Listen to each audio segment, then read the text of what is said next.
Yeah, they're scary as hell. When my big male, when he decides to not be very helpful, I feel like I'm under him in the food chain. I fell in love right when I saw them. The eyes, yeah, the ice blue eyes in contrast to the brown snake. It was just amazing. I'm gonna confess something.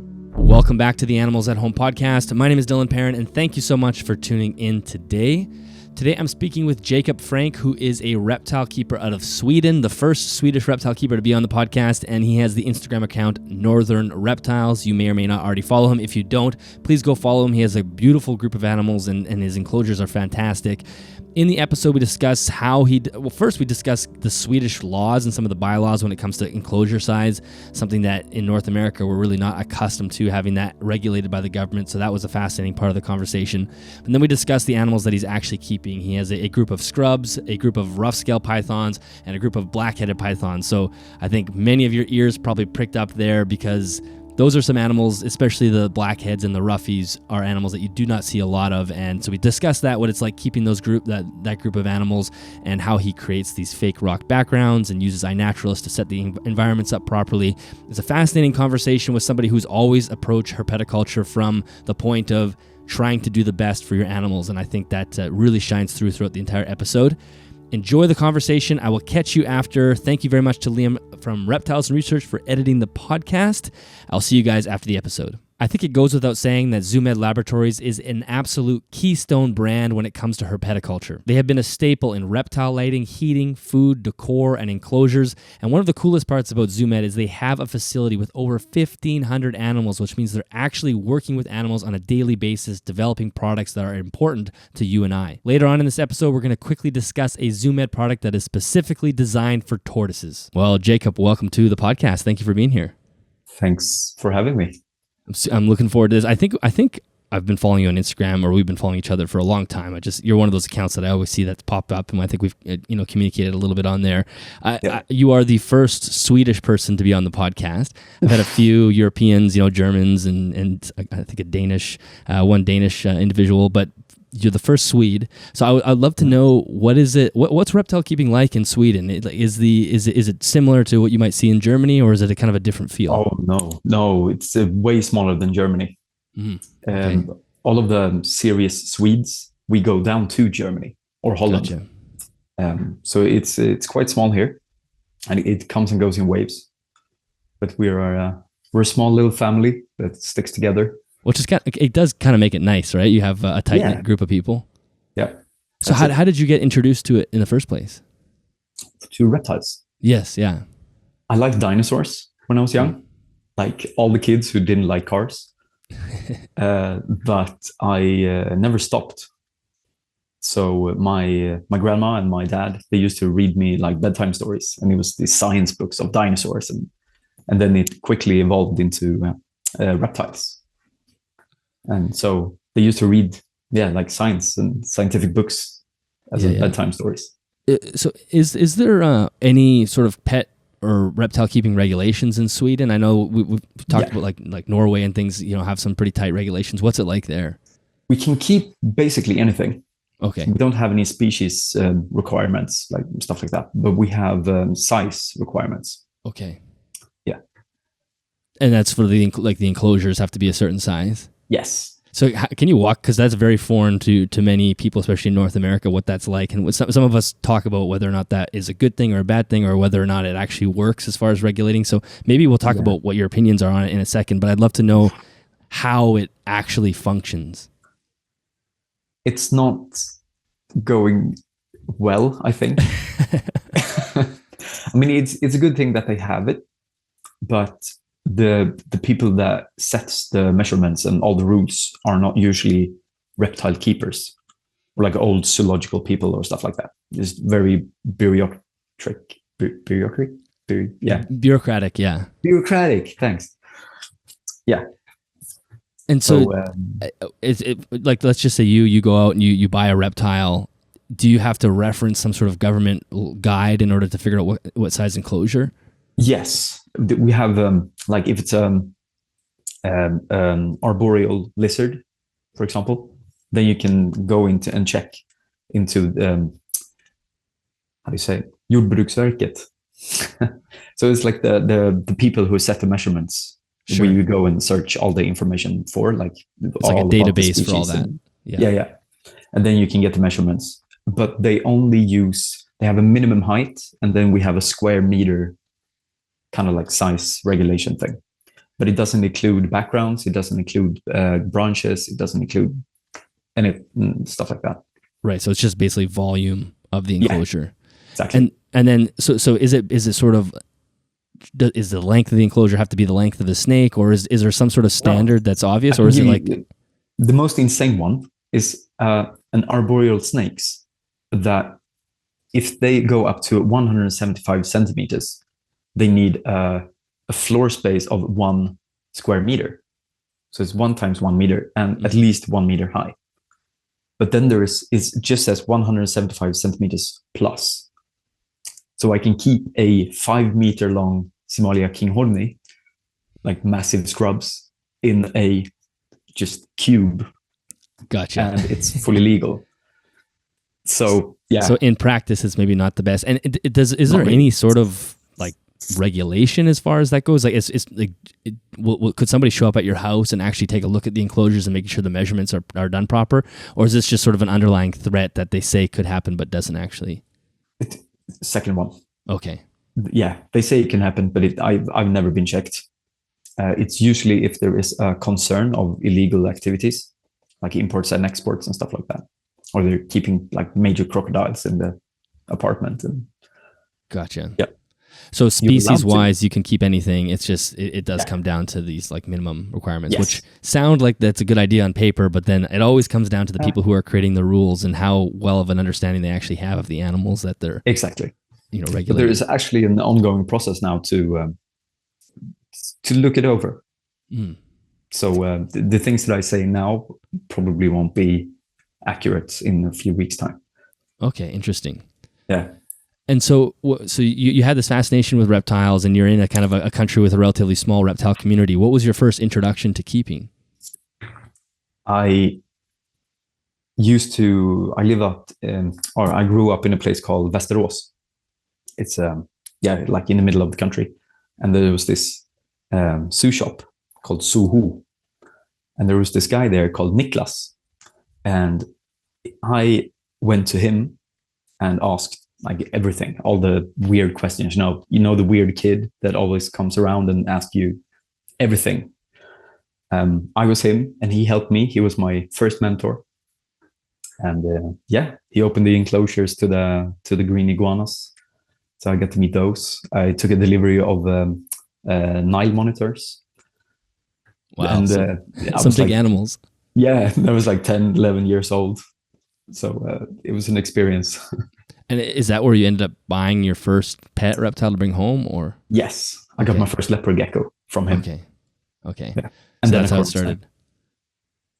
Yeah. So tell us a little bit about, because when I look at your page, you have some really unique animals, which I think we'll obviously chat about. You don't keep necessarily, there are some things that you keep that are kind of in the normal range, but there are some things that are species that I think are really unique. So I want to talk about those. But just in general, as far as how your sort of philosophy of keeping, do you have is there a direction of species that you gravitate towards, or is there just are you just kind of grabbing whatever at this point?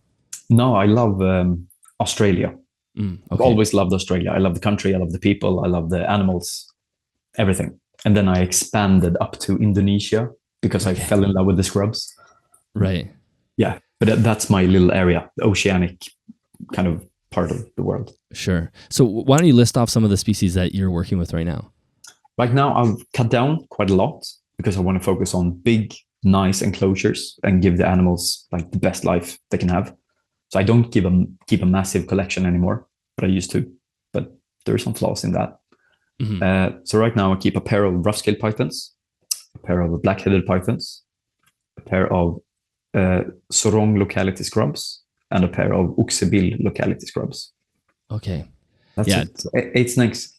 Yeah, well that's great. I think that's what a lot of people listening to the show either have downsized or just committed to keeping a small collection in order to do what you just said, have a much larger enclosure. But certainly the roughies and the blackheads are species that people, especially in North America, are like, oh my God, it's so rare to see.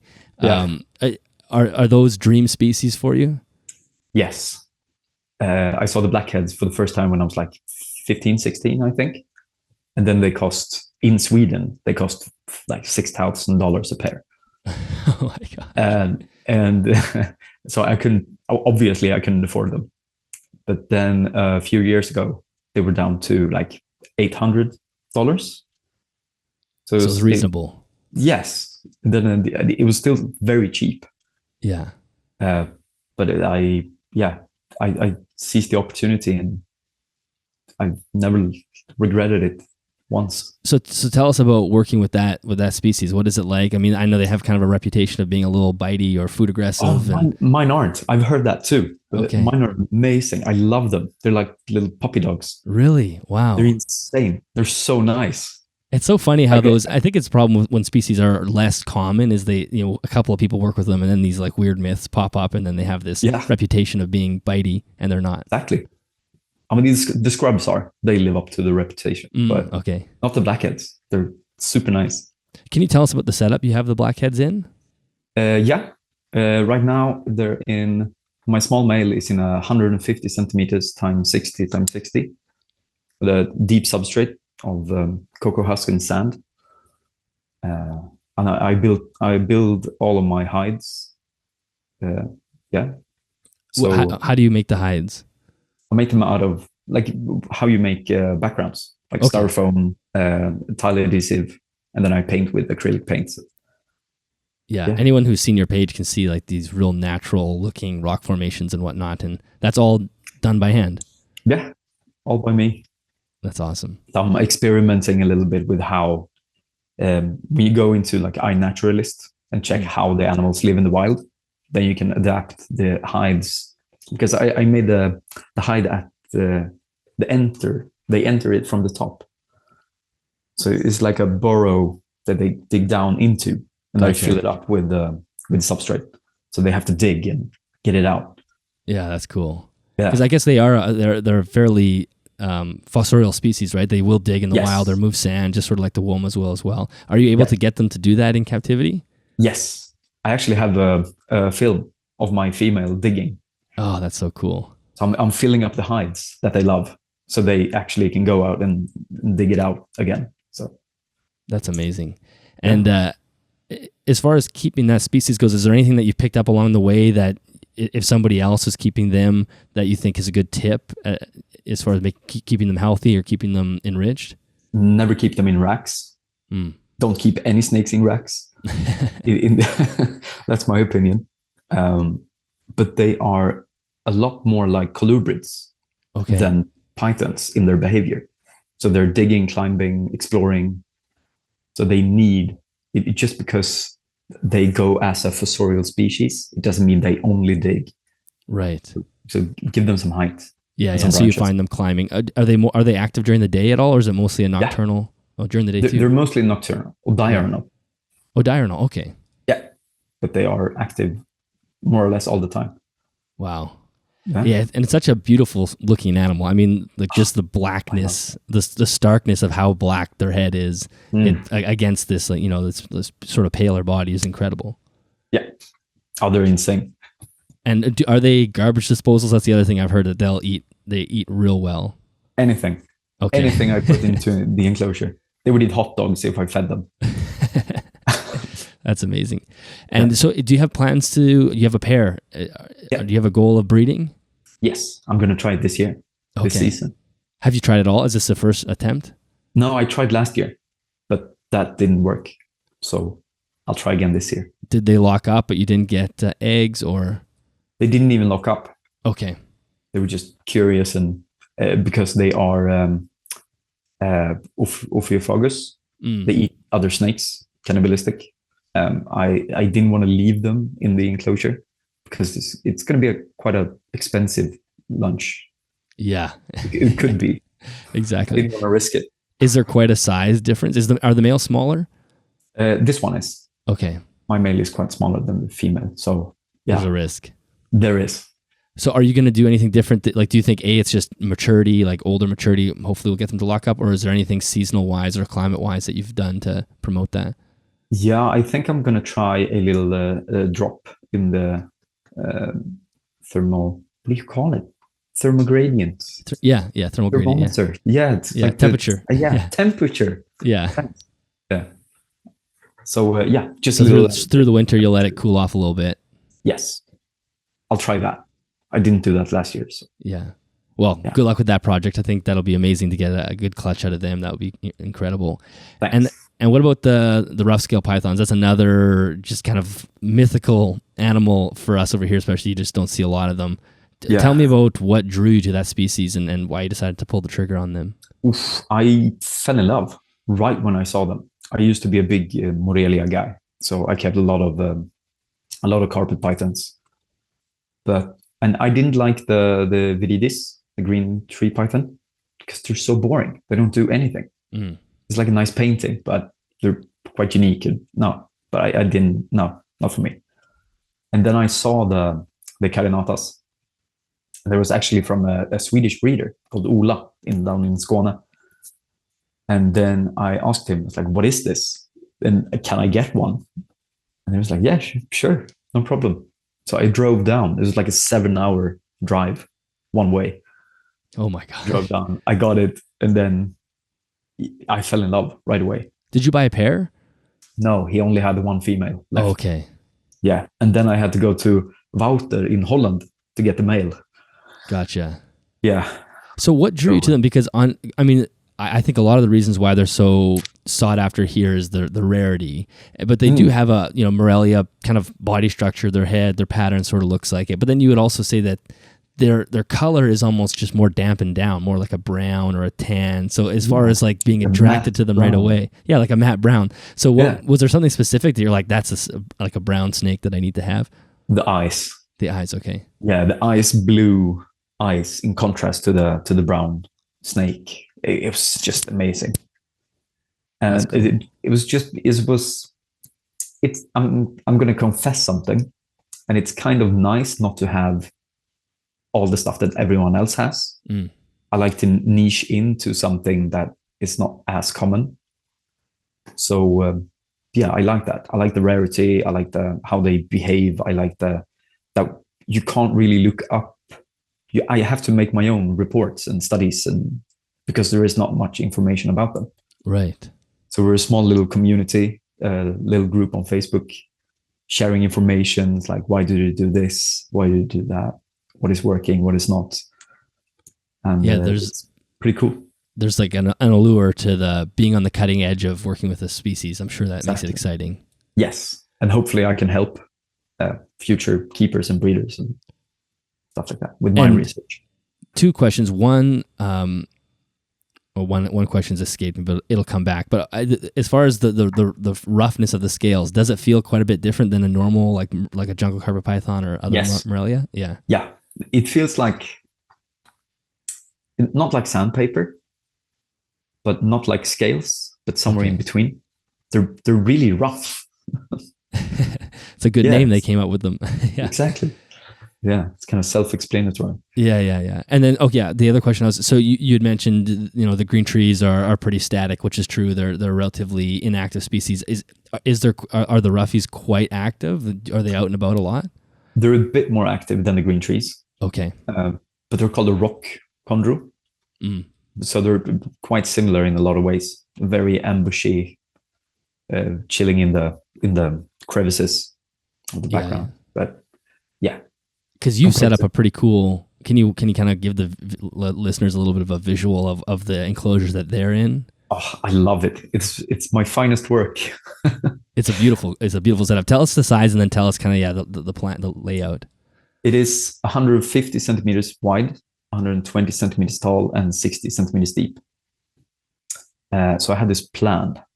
I've been researching on iNaturalist. I've been talking to people who's been doing some field herping trips into the North Kimberley, Googling pictures, checking out plants, doing all of the stuff. And then I'm not very it's not very, what do you say? I don't plan it ahead that much. I make it like a rough kind of idea of how I want it. And then you make some key points, like massive rock formations, like in the heat spot, and then in the cool spot, and then you kind of build around it to make everything flow into each other. It's kind of hard to explain, but yeah, I'll make a YouTube video out of this in the future. Yeah. And I've had some reference rocks. So I built everything. I printed out some reference pictures, and then I painted it up, and yeah, it turned out amazing. So how do you go about carving the foam to make it look so natural? Like, what tools are you using? Like, what tips can people pick up? Just a dull knife. Okay. Yeah. Few tools required. Yeah. No, that's basically all I use. Wow. And then you had mentioned, was it like a tile sealant or a tile grout you put on top? Yeah, tile adhesive. Okay, adhesive, yeah. And then paint-wise, what do you use for acrylic paint? Just acrylic paints, water-based acrylics. Okay. Just from any shop. It's like, how do you make it look so good? Because I've had people on the show that talk about this before. Like, one of the dangers when you're trying to paint rocks is you create a color that looks like a rock, and then you paint it and it just doesn't look like a rock. There's something about it that, like, there's something so simple about a rock that when you try to paint rocks, it just does not look good. So are you highlighting or making low? Like, what are you doing?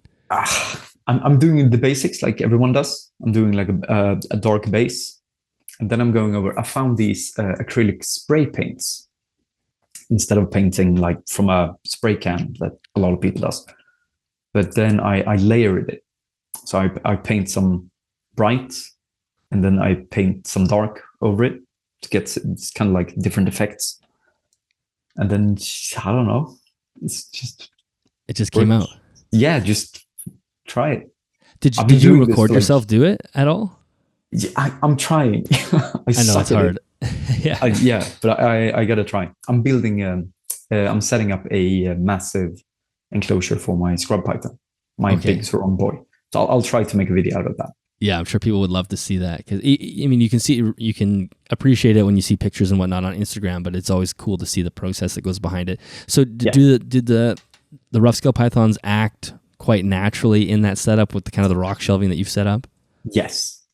It was a super funny thing, because I posted this in a group on Facebook. And there was this girl, you know how Facebook groups are. Yes, of course. And she said that I need a vertical stick for my rough scale pythons, because she had one and the python loved it. I was okay, yeah, I'll try it out. And then I asked her to send a picture of it, but she didn't even have the rock formations. So I don't know how can she say that she won't use, or that my snakes won't use the background? Right, because she basically just had an enclosure without a background and a vertical stick. Exactly, just a vertical stick, and the snake loved it. So now I have to have one. Yeah, and I put in one just because of it for the picture. I sent it to her and said that my snake has never used this because I have the background. Mm-hmm. Because they live in rock crevices in the wild. Yeah. So just because someone says something in the internet doesn't mean it's true. Well, and that it brings up a good point with reptile keeping in general. It can be difficult to distinguish the difference between an animal loving a specific aspect of an enclosure or an animal just using it because that's the only thing in the enclosure to use. It's like, oh, that green tree python loves his PVC perch. It's like, well, there's only one. Yeah. So does he love it, or is that the only perch in his entire enclosure? And exactly. So you do have to be careful. So I think going to the iNaturalist piece and actually looking at that, because I've seen some photos that you have of them kind of like wedged into the rock crevices, and it looks amazing. I mean, and it kind of makes sense with their coloration, as well as the fact that they do have these rough scales that they're probably used to kind of rubbing up against jagged rocks and not tearing open their skin and whatnot. And yeah, it's cool. Yeah, I love not getting them out, because that means that they're actually using their natural behaviors. Yes. Yeah. Are they in there together? Not yet. Okay. So you just have one in there. I recently moved, so I keep everything separate now. But the female will move into the male who's living there now. And then are you going to try to pair them? Yes. Okay, so that's another project. Is that going to be this year too?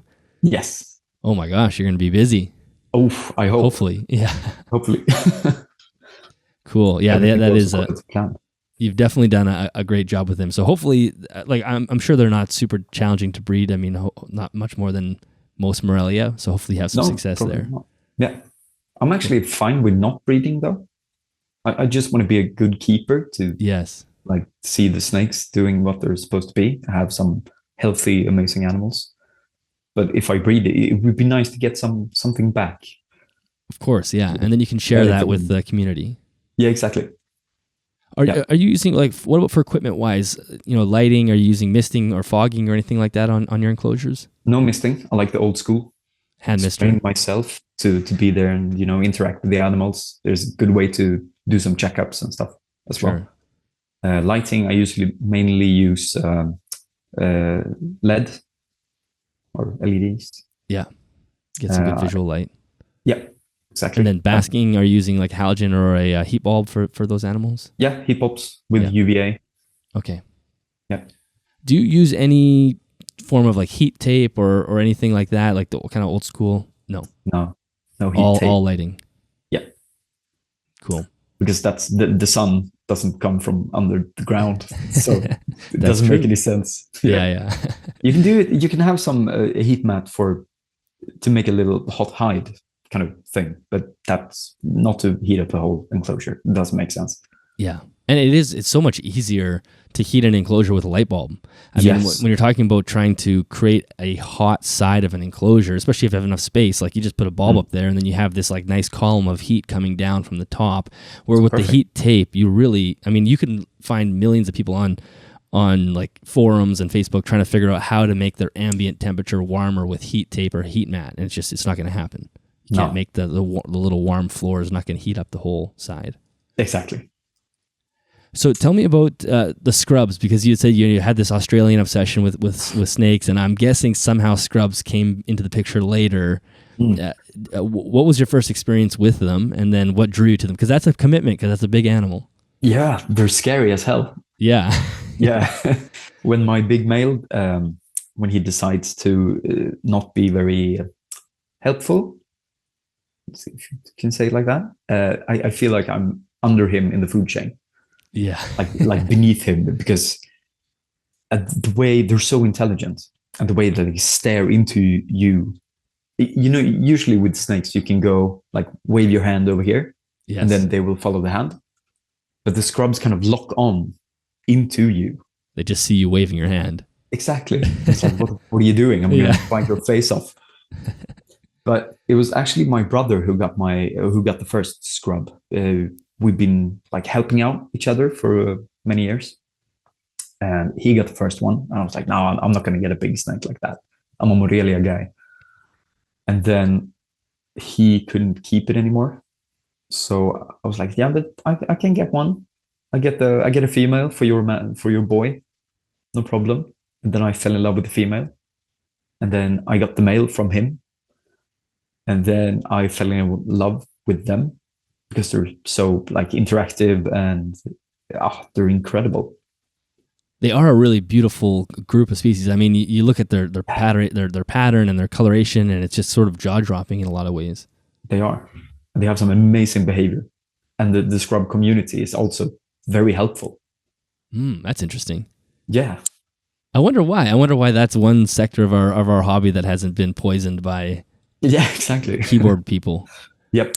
Oh no, they're all super helpful, and they share information and they try, because I think that we know that not everyone can get them. Right. Because of the size and their temperament and stuff like that. So we gotta stick together, I think. So can you give us a little bit of a rundown of, like, of course, most people listening are going to be aware of scrubs to some extent, but probably have the same knowledge that I have. I know a scrub when I see one, but that's about as far as it goes. And I know they get quite large. So maybe give us a rundown of the ones that you keep in, like, are they a locality or a specific species? And then is there plans for more? And then I would love to hear about more of that behavior, what makes them so interesting. So I keep a Sorong pair, Sorong locality from the New Guinea island. And then I recently got a Uxebil pair. Okay. Yeah. And the Uxebils are incredible. Is that just a different locality, or is that a different species? No, it's a different locality. Okay. So the Sorong is like on the northwest side of the island, and the Oxybili is in the highlands, like in the middle. Gotcha. And then appearance-wise, how different are they? They're very different. The Oxybilis have this like gold, kind of almost look like a diamond python. And the Sorongs are more like brown and with black stripes, and they're very different. But you can see that it's like when you put makeup on someone, on an identical twin. They look exactly the same, but with different coloration and that's patterns. Cool. Yeah. And size-wise, they get fairly large. I mean, we're talking like 4 or 5 meters type thing. Yeah, my male is from 2009, and he's 3.2 meters. Okay. But the females get bigger. So right. I had a female in Manokwari locality once, and she was 4.3 meters. Okay. Yeah, that's a big snake. That was a big snake. But what's interesting about them is they're still quite small, right? Like they're like body size, they're small. It's not like a giant berm that's thick. Yeah, it's like a very slender looking snake. So when they're coiled up, they're not like this giant coffee table size thing, right? They're quite compact every time. Yeah. Yeah. Watching it come out of its height, you're like, oh my God, that thing is so long. Oh, it's way much more snake than I thought. Yeah. Yeah. So how do you successfully keep them? Like you'd mentioned their behavior, so I'd love to hear more about what you're seeing from them behavior wise, but they do sound like a more of an active animal and an intelligent animal. So how do you set up their enclosures in a way that doesn't have them kind of pacing the glass and trying to get out essentially? Something that we've talked on the podcast a lot is the ethics of keeping tortoises. I think one of the issues many people have with tortoises is they do not nail the diet, which means the animal becomes malnourished because they overfeed fruits and vegetables, things that would be good for you and I, but not for the tortoise. Fortunately, Zoo Med's grassland tortoise food solves that issue, and it now comes in a crumble version, which is perfect for juveniles and small species of tortoise. This food was formulated for all stages of life by a PhD nutritionist to replicate the natural diet of grassland tortoises, which is high in fiber and low in protein. The product contains coarsely ground timothy, miscanthus, and alfalfa grasses to provide important long stem fiber. It is made with enticing fresh endive, escarole, and dandelion greens, and it also contains a source of live and viable naturally occurring organisms. These probiotics help maintain digestive health, which is crucial for hindgut fermenters like tortoises. Zoo Med's grassland tortoise food crumbles is perfect for all grassland tortoise species. For more information on this or any other Zoo Med product, make sure you head to zoomed.com or check out the link in the show notes or the YouTube description. I do believe in bioactive setups. I don't see because people don't want to do that to big snakes because they're going to ruin all the plants and stuff like that. Mm-hmm. But then the whole world would be ruined of all the big snakes. Yeah. So I think it's just an excuse for your own ambition level kind of thing. So I there can be quite skittish. I'm quite nervous. So I try to give them a lot of hides. And I haven't tried. There's just one in a bioactive setup and she loves it. And all the plants have survived. Okay. But now I want to make a big bioactive one for my big male. So what are the dimensions of that enclosure going to be? It's going to be 180 centimeters wide, 80 centimeters deep, and 120 high. Okay.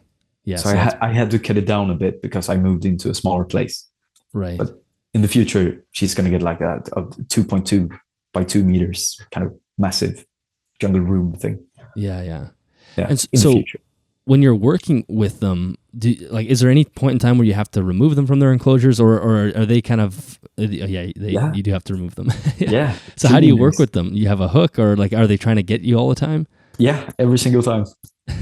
I use one hook. So I tail them and use one hook. Okay. And try to keep the pointy end away. Exactly. Have you taken bites from them? Not yet. Okay. Yeah. They have swung and miss. Yeah. Yeah.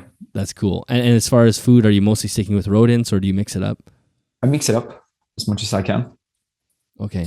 With some birds or? Yeah. Quail, chicken, hens. Cool. Yeah. I try to not go too fatty because they're an arboreal species. So they catch like bats and stuff like that, birds. Yeah. Are they quite quick? Like, I think you had kept retics in the past as well, right? Yeah. And so how would you compare the two? They're quite similar in a lot of ways because I kept the Yampianus, the dwarf localities, Okay. and they were also very active. They were climbing all over, and but they were way more mean than the scrubs. Really? Yes, these were awful. I got them from a friend, and he actually made a shield out of a styrofoam kind of lid, from the styrofoam boxes. So when he walked into the enclosure, he had to keep himself like hidden behind the shield. Yeah. I realize how spoiled I am with my boas. Like, they don't do anything. I mean, the only time is if they think they're being fed, they might try to strike at you. But I've never had an aggressive, attempt to take a bite. So it's kind of funny listening to especially when you're getting into the bigger animals, because that is it. It doesn't matter. This is maybe my opinion, but I think it doesn't matter how comfortable you are with snakes. A snake hissing at you and a snake striking at you is always a little bit scary. Yes. It's intimidating. Yeah, it sure is. Yeah, and especially if it's coming off. 15 years in, and I still get nervous. Yeah. But like I said, they are a beautiful kind of group of animals. And actually, speaking of the retics, you had posted something on Instagram. Maybe, I forget how long ago it was, and I think it was maybe when you were moving your retics to a friend's place and kind of passing them on to somebody else. You had posted this kind of incredible enclosure that I think they were going in. Can you tell us about that? Just especially for people who are maybe I'll put a picture of it for those who are watching on YouTube or Spotify. But if people who are listening, can you describe what that was? Because it looked like a zoo almost. It looks like a zoo. Is private. That's in someone's private house, right? Yeah. I think it's in his basement. I think I haven't been there and visited him yet. I have an invitation, so I have to go there because I have to see this for myself. No, it's in Germany. Oh, it's in Germany. Okay, it's like south of Germany, I think. Gotcha. And he built these amazing enclosures. And it was the same. I think he keeps like 8 snakes as well. It's all in one enclosure. Oh no. Oh, okay. He separated them. Gotcha. I can send you some pictures later. Yeah, I'd love to see. Yeah, because it almost looks like it wraps around his room in a way. It does. But it's just like full of plants. Yeah, it's like an L. Yeah. Yeah, and he planted everything in this massive rock backgrounds, and it's so professionally made. It's insane. That's cool. Yeah. So do you have aspirations to eventually do something like that with your scrubs? Yes. Is that kind of what you have a vision of? Oh yes, hell yes. Do you have? Who wants to keep animals in racks? I think it's insane. It's just not exciting. Building the enclosure is like 80% of the work. 20% is putting a nice animal in there. Yes. Yeah. And there is a lot of excitement and joy that comes from. I mean, even listening to you talk about how you developed the rough scale python enclosure. I mean, that process of going out there, looking at iNaturalist, finding how the rocks look, and that's a lot of fun. Yeah, there's something so fun. Like that's part of the hobby, and it's interesting, and you're kind of tinkering with things, and then it's kind of the cherry on top is seeing an animal wedge itself in between these two things that you know exactly what you designed it for. As far as plants go, I know you had mentioned with the Australian species you have some natural like native plants. I think you'd mentioned that. Is that what you would do with the scrub enclosure as well? And if so, what kind of do you have a list of species of plant species? I have my little plant shelf going on in the back here. Yeah. So right now I'm setting up. I'm propagating and getting some localities. I have an order of philodendrons coming in. They were sent today. Oh, perfect. Yeah. So you're doing some quarantine and then get them ready. Yeah. To get them rooted and adapted into the soil. So I use the same soil mixture that I'm going to use in the setup. Yeah. And do you have any tips for making it? So you'd mentioned one of the scrubs was in a bioactive already, and so I assume live planted. Do you have tips for making it so the plants don't get crushed? Leave it be before putting in some animals for like a month. Set up all the lights, water it properly. Let them root. Exactly. Then they get a little hardy. Yeah, that makes sense. Yeah. How do you set up the branch work in the scrub enclosure? Like, I'm trying to picture how they would be in the wild. Like, do you find them in kind of like thinner type branch work, or are they mostly found on like thicker, larger branches? Mostly thicker, larger branches. The problem I have is that I don't want to carry in like a log. Yeah, I know Every reptile person that's like, especially if you like rent somewhere or you're in an apartment, you're like, oh, yeah, man, exactly. I gotta do this in the middle of the night, like drag these trees inside. Yep, I have, and I probably will keep doing it. Yeah. Yeah. I've seen a lot of snakes being like high up in the canopies or like fallen down trees and stuff like that because they can hide underneath and then have a basking spot on top. So I'm trying to simulate that kind of behavior with my positioning of the branches. Right. Yeah. So as far as their behavior goes, is it mostly just that it's fascinating watching them watch you and how aware they are, or is there other aspects of them just being able to watch them as a keeper that you find fascinating? I like to learn. I don't trust the texts that we have on the internet. I take them as a reference to see if they are close to my experience of keeping the animals. But I write my own reports, see how they behave. Like if I feed them rodents, how much are they in the heat spots? After that, if I feed them poultry, how does that affect the animals? So I sit there and watch them. I don't have a TV out of my home because I sit and watch the animals. Oh, that's awesome. So you have a pretty detailed journal. Like that's an interesting thing, feeding them a rodent and then spending how much time they will sit under the halogen or the heat bulb. Is that the sort of stuff that you're kind of data that you're collecting? Yeah. Yes. I want to say yes. It's not as detailed as it sounds. Yeah. I don't have a log or with graphs and stuff like that, but yeah. You're paying attention to it. Exactly. And I try to readjust. If they spend a lot of time by the heat spot, I try to get a higher wattage because then they don't have to spend it. Because if they stay in that spot for a long time, it doesn't mean it's hot enough. And I try to use spotlights and not floodlights and use a higher wattage because the snakes can take it. They can take like 50, 60 degrees Celsius, no problem at all. Yeah. If they can escape.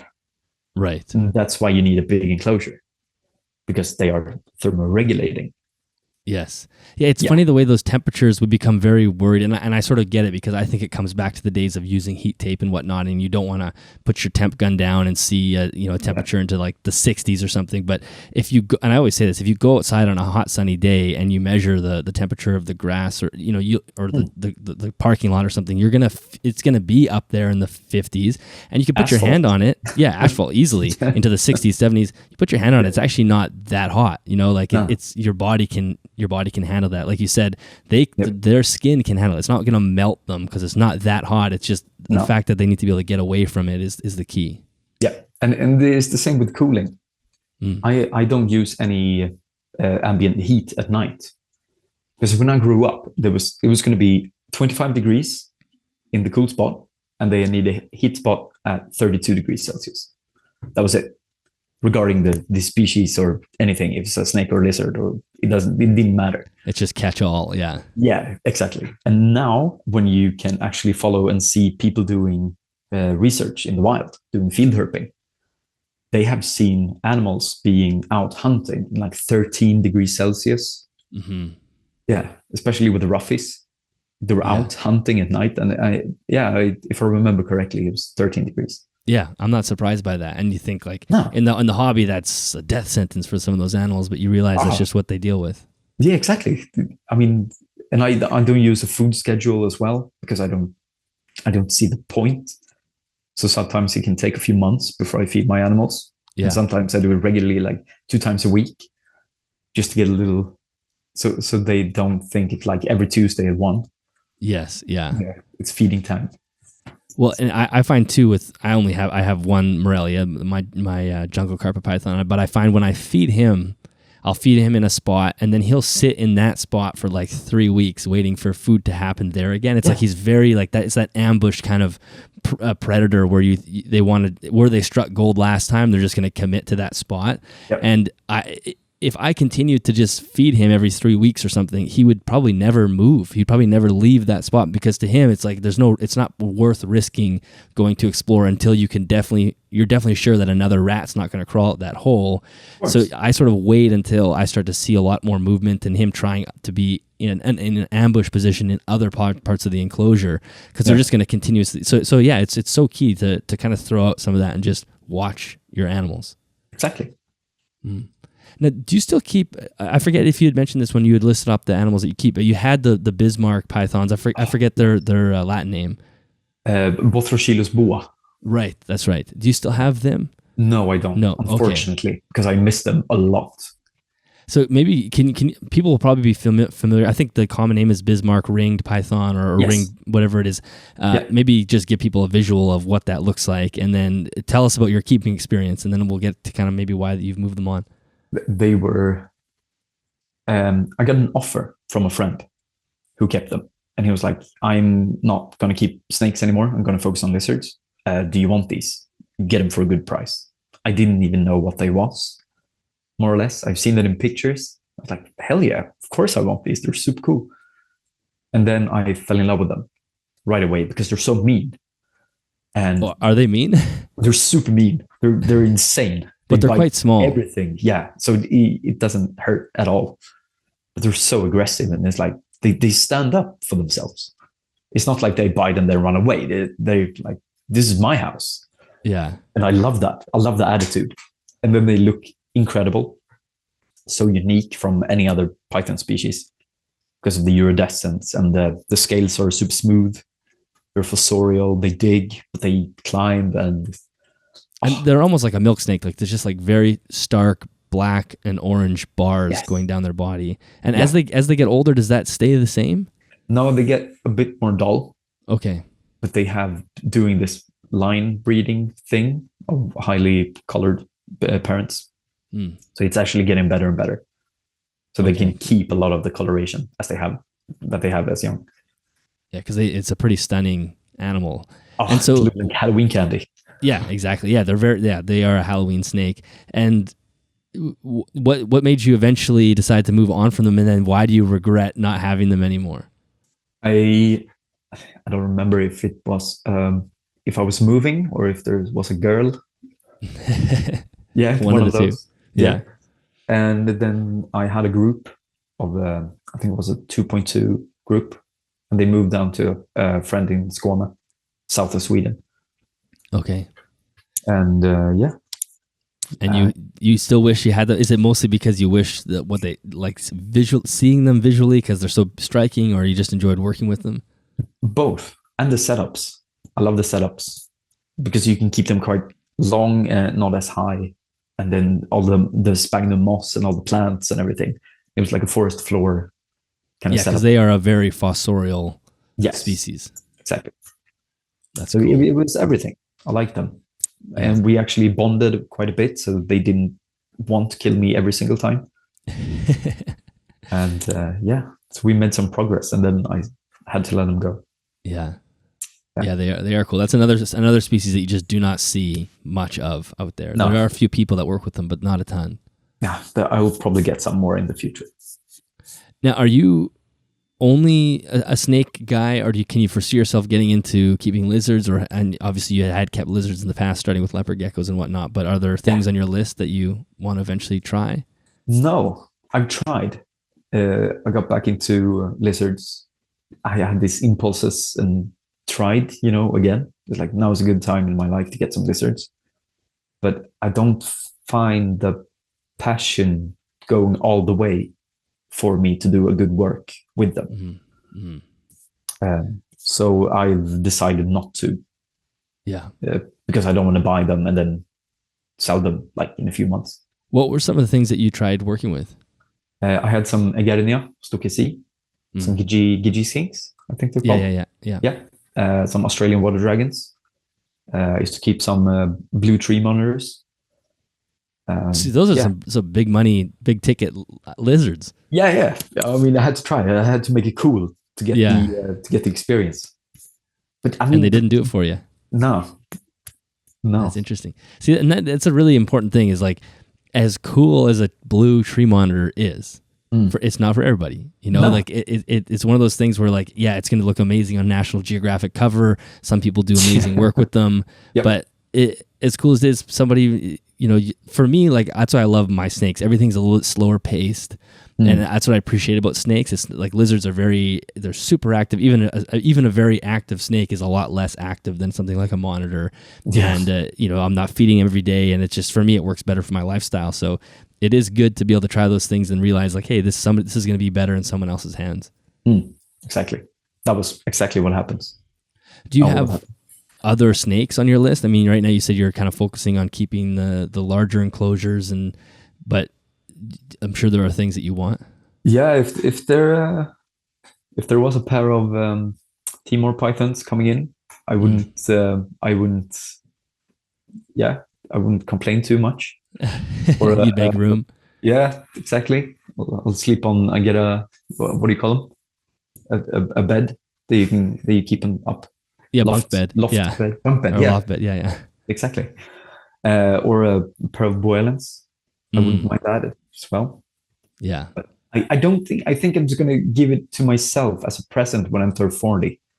That's kind of like a thing that I've decided for myself, because they are like the holy grail of the snakes. The Bolins. Yeah, the Bolans. Yeah. So if you get them too early, they're gonna lose their magic, because I like working for the snakes that I want.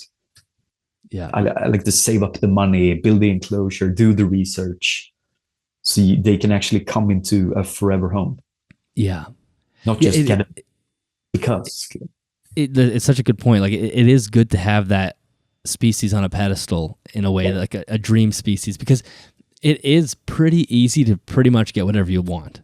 Yeah. Like it's just a matter of money. Yeah. Like you could just, as long as if you saved up, somebody could go buy a Bolin's, next year if they had a job that allowed them to save enough money type thing. Exactly. But it does change when it comes into your home, right? That dream animal, even though it's a dream animal, there's something more almost romantic about it when you don't have it yet, because it's like this dream that's off in the distance. So it allows you to like collect all the information you need, and it's hard to replicate that excitement. I mean, all the animals that I have, I love as well, but there is something special about when you don't have it yet that gives you that excitement. Exactly. Yeah. So I kind of don't want it yet because of that reason. Yeah. Yeah. You like fantasizing about it still. Yes. That's cool. So you had mentioned that you were doing this large enclosure for the scrub and potentially trying to film stuff. Are you because I know you have one video on YouTube that I have found. Yeah. Yep. Are you going to try to start doing some stuff on YouTube? I don't have it naturally in me to do that. Okay. So I need some help. I need someone in my group of friends who likes to be behind the camera. Yes, I don't mind being in front of the camera, but I can't do both. So because it's a whole other learning curve, learning how the camera works, editing all this stuff, and exactly. I think it's cool. I want to know it, but I don't have any interest of learning it. So we'll see.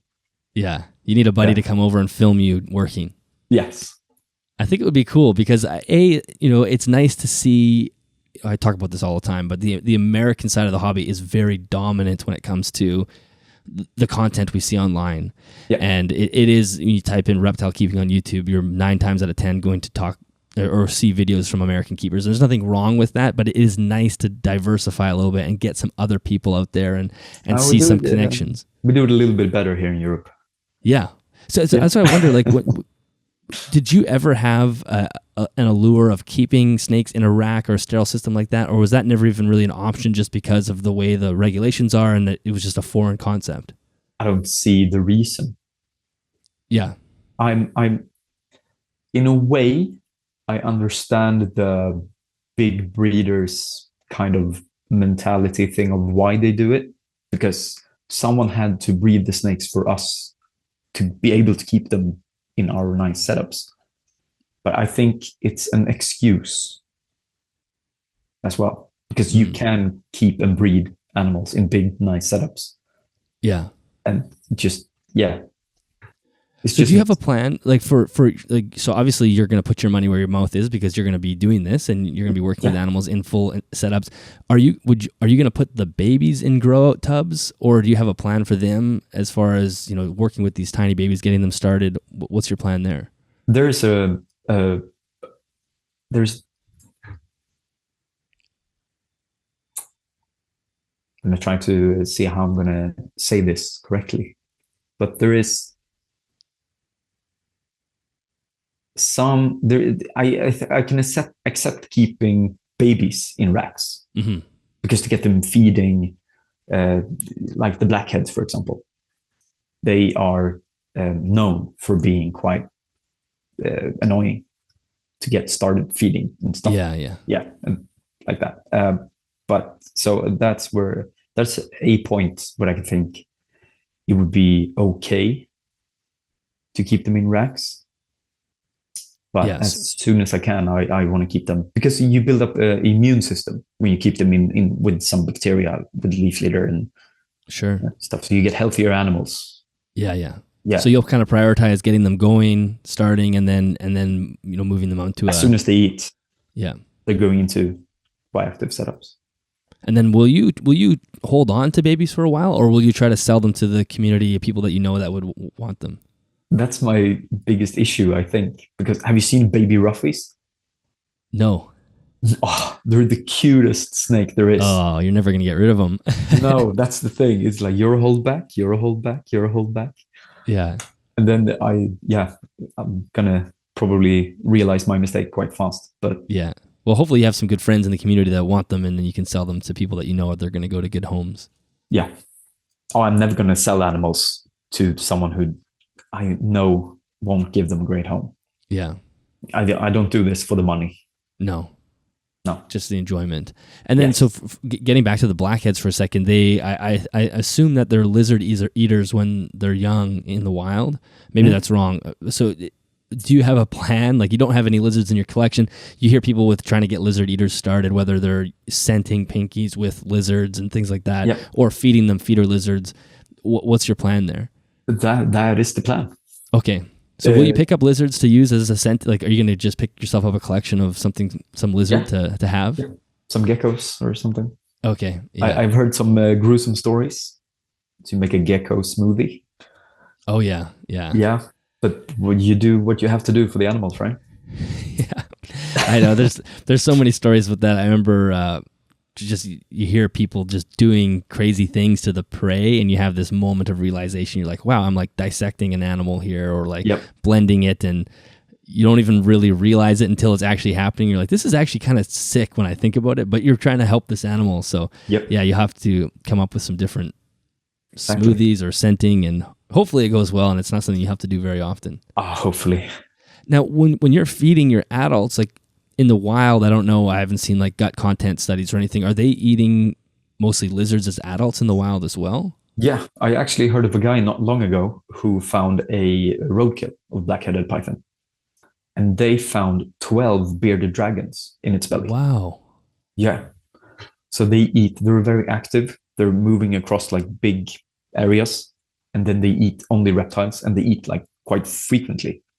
So a major issue that I have in captivity is a fatty liver disease. Right. Because you feed them rodents like you would to carpet pythons and stuff.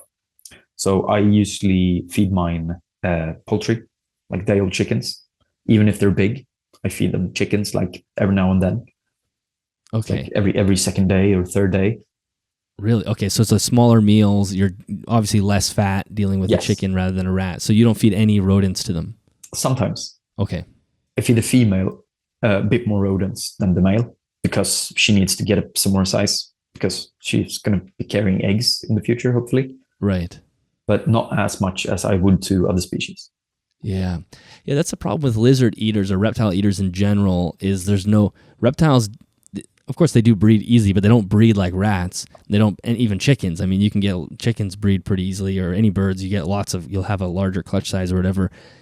You're dealing with something like crested geckos. They lay 2 eggs, and then that's you can get like 6 eggs a year, or however many you get as a crested gecko breeder. Like it'd be hard to supplement the market with a feeder reptile besides ethics aside, there's other people that would have issues with it in general, but to supply the market with bearded dragon feeders, like, you just couldn't do it because it would take them forever to get to a size where it makes sense, and it's nothing like a mammal. No. They do it with, what are they called in English?